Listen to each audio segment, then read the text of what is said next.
subhanahu wa ta'ala leads astray, there is none to guide aright. وَبَعْدْ. This week we commemorated Thanksgiving, and showing gratitude to Allah subhanahu wa ta'ala and giving thanks is something that we should do every day of the year.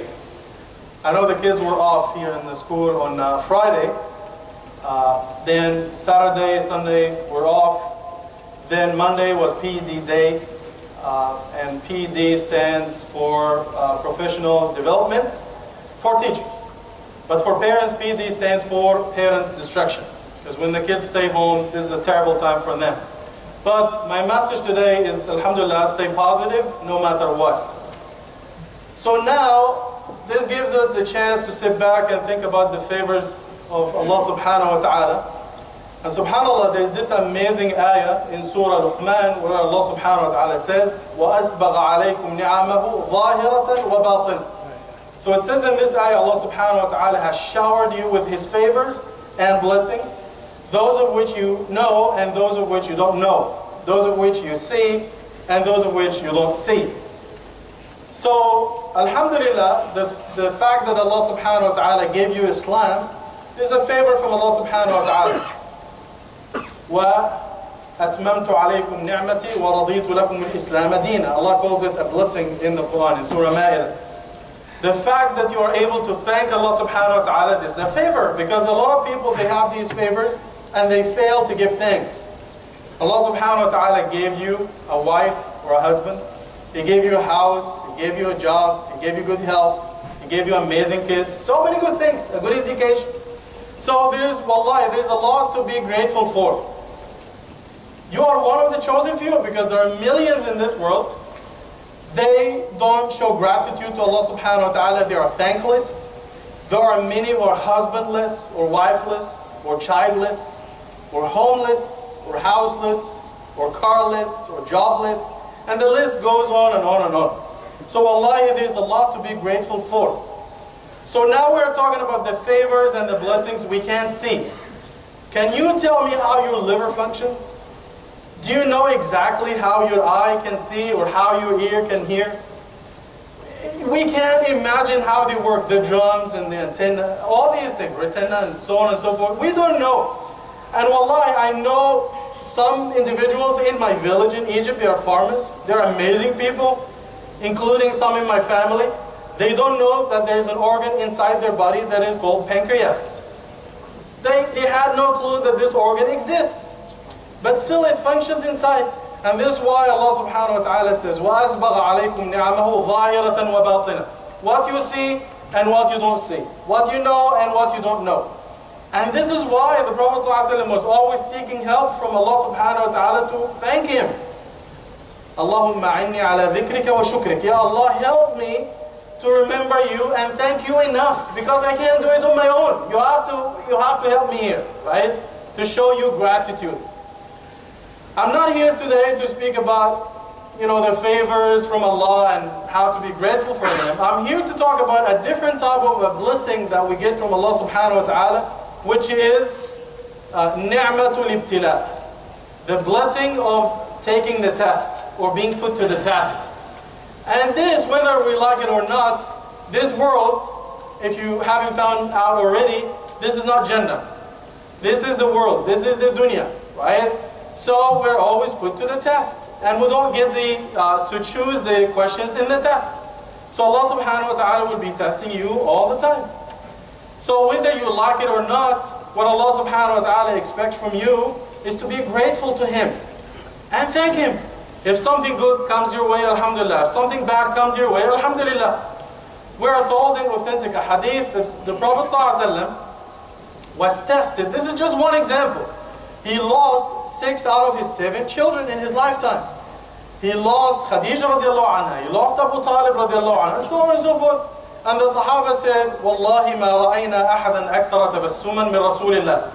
Wallahi, we never saw anyone who smiled more than Muhammad sallallahu alaihi wasallam. So he had this positive attitude, and I'm just giving you one example. The examples are so many of the tests and the challenges and the difficulties that the Prophet ﷺ had to go through. So if you look at the test in the right way, Wallahi, this is a ni'mah, a blessing from Allah subhanahu wa ta'ala that deserves gratitude. There's this story of a Turkish brother he lives in Hamilton. I don't know him personally, but I know from a friend. He told me the story. So there was this story of a brother from Turkey and his wife. They live in Hamilton. So this brother, they had a baby girl. And the baby girl was born prematurely. And their daughter had a medical condition. So she didn't accept food from inside. If her mother nursed her, she would throw up the food. And if they feed her, she will throw up the food. So eventually they have to give her food through a tube that goes through the belly. Long story short, she ended up in the intensive care unit, and they hooked her up to the life support machine. So eventually the doctor said that, her case is irreversible, she is in a critical condition, we have to take the machine out, and they told the father, you have to authorize us, you have to sign the papers to take the life support away, and eventually, of course, the daughter will die. And the father was crying, and he was standing in salah, Ya Allah, don't put me in a position to authorize the death of my daughter, because I will never forgive myself for the rest of my life. So eventually he started to go from one masjid to another to speak to one imam to another. And the imam said, no, you don't sign the papers because you're taking her life away. So eventually one imam said, brother, la yukallifullahu nafsan illa wus'aha, just sign the papers, you have done your best. The doctor or the doctors is or are the mufti in this case. If they say her condition is irreversible, she's gonna die, she can't survive on her own, just sign the papers and khalas. So that night he was again praying and he was crying, Ya Allah, don't put me in that position to sign the paper and authorize the death of my daughter. In the morning he went to the hospital and they gave him the papers, he went to the office, and he was about to sign the papers, his hand was shaking, and the nurse came and she was out of breath and she said, stop, don't sign the paper. And the pen dropped out of his hand and she said, there's no need because your daughter just died on her own.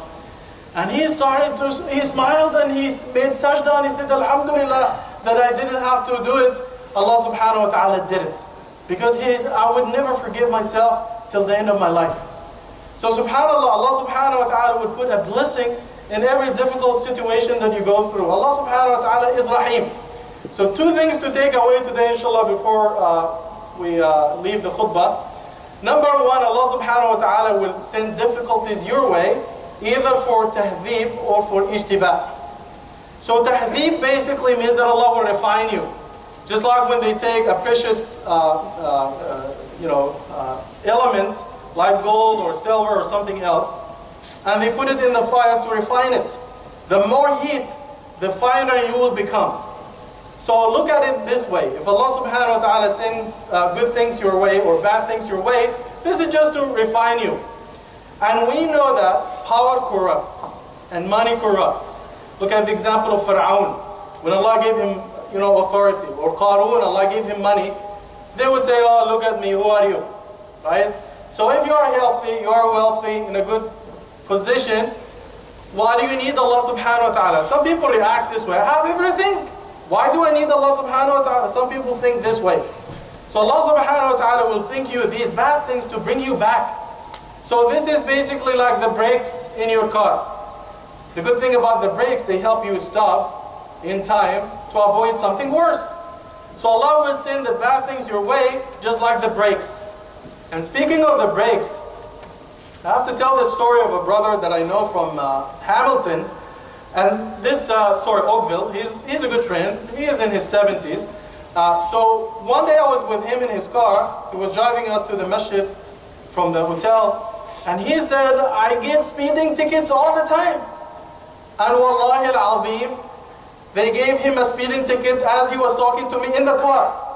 I said, dude, you're amazing. Like, he got more tickets than anyone else in the entire planet. They gave him a ticket. And I told him, wallahi, there is a solution. There is this trick that you do to waive speeding tickets. It was a study that was done in Norway, and it was supported by another study in the US and many other places in the world. And it was supported by scientists. And the studies say there's only one way to waive speeding tickets. And I told him the study says And this is what the scholars say. When you're driving, right? So basically in front of you there's something called speedometer. So you look at it, it has an arrow, it moves from 1 to 80. And there is something else, maybe you are not aware, it's called a road sign, right?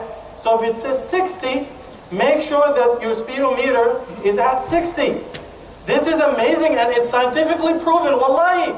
If you do this, this is the easiest way to waive speeding tickets. And he believed me because I told him it is supported by studies and scientists. He didn't know. This is amazing, man. I changed his life. Yeah, so Allah subhanahu wa ta'ala will send you these difficulties and hardships and bad things to wake you up. Why? Because your life is if your life is very smooth, good health, good money, good family, no problem, then you will start whining about small things. Wallahi, small things you'll be whining about. Okay, think about it. You're driving on the highway. And this is what happens all the time, and we start whining and crying. So your lane is very slow. You're on the highway. It's always green on the other side of the fence. So you move to the other lane, and all of a sudden, your new lane stops. What is this? And you go crazy, right? You're late for an appointment, because I know our people were always late, right? So you're late for an appointment, and it seems to you, at least, that every single traffic light that you come across turns red, red, red, red, red. So when you're driving, it's like a batikh, like tarbuz, all the way. It's always red, and you go crazy. Why me? Why are they picking on me? You are marinating your biryani in the kitchen. As soon as you dip your hands in the spices that are spicy like Jahannam, all of a sudden, your nose is itchy. You can't, I can't scratch it. Why me? Right? Every time you call your wife or your husband or your friend or the imam, they never pick up. And every single time you call a wrong number, someone has to answer. Someone in Mexico, they answer. Right? Dude, this is like crazy, and you go nuts. You always see stuff in the house, the screwdriver, for example, it's everywhere. In your salah, you see it in front of you. Your eating is right there on the table. When you actually need it, nowhere to be found. Someone is picking on me, why? So you start whining about these small things. So Allah subhanahu wa ta'ala will send you difficulties and hardships to wake you up. You have to pick your fights, right? So whenever you come across something difficult or something big, it makes you appreciate the small things that come your way. And again, the lesson is to wake you up and open your eyes to see the world the way it is, right? So we should accept it this way, that it's a sign from Allah subhanahu wa ta'ala, because it could have been worse. So tahdhib. And number 2, al-ijtiba. Ijtiba, Allah subhanahu wa ta'ala chooses you for a favor. So He will send you these small things to see what you will do. Whether you will start whining or you will be grateful. One thing I learned from a new Muslim brother in Edmonton, wallahi, one of the most amazing things you can ever hear. The brother said, if you are thankful, Allah subhanahu wa ta'ala will give you more to thank for. If you keep whining, He will give you more to whine about. This is amazing. And the brother told me this after he took Shahada. He didn't know that this is actually an ayah from the Quran. Surah Ibrahim, لَإِن شَكَرْتُمْ لَأَزِيدَنَّكُمْ وَلَئِن كَفَرْتُمْ إِنَّ عَذَابِي لَشَدِيدٌ. It's an ayah in the Quran, right? He didn't know. So Allah subhanahu wa ta'ala will give you something small, a gift. Some would say, I need something bigger. Like, what is this? This is not enough. Or He will give you a small mushkila. Why me? Why are you picking me? Like, some people have this attitude. One of the most amazing hadith in Musnad of Imam Ahmad, أن النبي صلى الله عليه وسلم أتاه سائل. So someone came to the Prophet صلى الله عليه وسلم in Musnad of Imam Ahmad, it's an authentic hadith, to ask for something.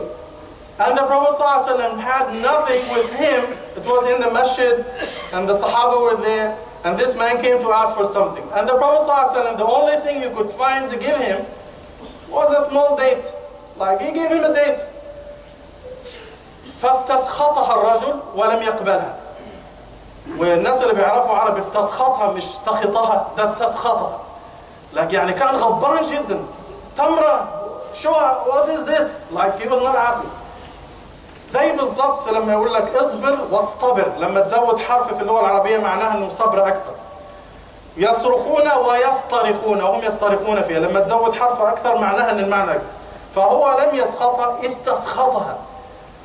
So the man was not happy when the Prophet ﷺ offered him the only thing he had at the time, one date. The Abiy's night, Magduli date. Very nice. He gave it to him. He said, what is this? Just one? He was crazy. And he didn't accept it. فمر بالنبي صلى الله عليه وسلم سائل آخر فأعطاه إياها. Then another person came to ask the Prophet صلى الله عليه وسلم for something, and the Prophet صلى الله عليه وسلم gave him that exact same date. فقال رجل تمرة من يد رسول الله. What a great honor. A man came, another person came, and the Prophet صلى الله عليه وسلم gave him the exact same date. And the person was amazed. One date from the hand of the Prophet صلى الله عليه وسلم. What a great honor.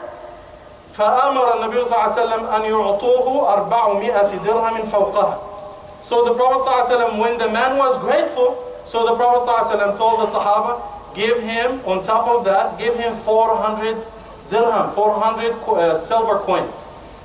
He was grateful, so he gave him more. The other one who was whining, he gave him nothing. Khalas, go home, khalas. This is the ayah that we came across. So we ask Allah subhanahu wa ta'ala to always make us grateful. If Allah subhanahu wa ta'ala gives you something, be grateful. Have this positive attitude. They say there is this story, because sometimes, wallah, I understand, there's so much misery and injustice in the world. So we keep asking, like, why there's war? People are suffering, orphans, people are dying. Why?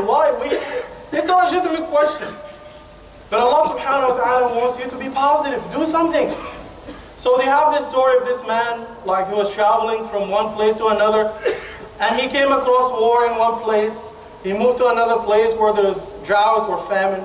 A third place there was disease. And the person got so emotional and he raised his hand and he said, Ya Allah, people are dying, there is war. Ya Allah, there is sickness. Ya Allah, there is famine, people are hungry. Ya Allah, what did you do about it? And the answer was, I created you. What did you do about it? Right? So you need to be positive and do something about it. If you look at the example of Yusuf alayhi salam, he was in the well, and Allah subhanahu wa ta'ala put him on the throne because he was positive. You see someone like Muhammad Ali, like he lost his bike when he was young, 10, 11 years old, and he thought that this is the end of the world for me. And eventually he became the heavyweight champion. He was very famous and so on and so forth. Malcolm X, he ended up in jail when he was young. He was a hustler, he ended up in jail. And because he believed in himself, he was positive.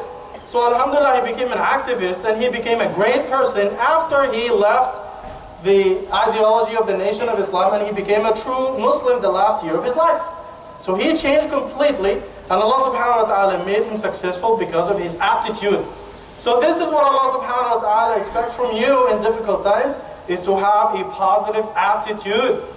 فَتَنْقَلِبْ النِّقْمَةِ إِلَى نِعْمَةِ وَتَنْقَلِبْ الْمِحْنَةِ إِلَى مِنْحَةِ. So we ask Allah subhanahu wa ta'ala to give us the best in this life and the best in the life to come. Sallallahu alayhi wa sallam.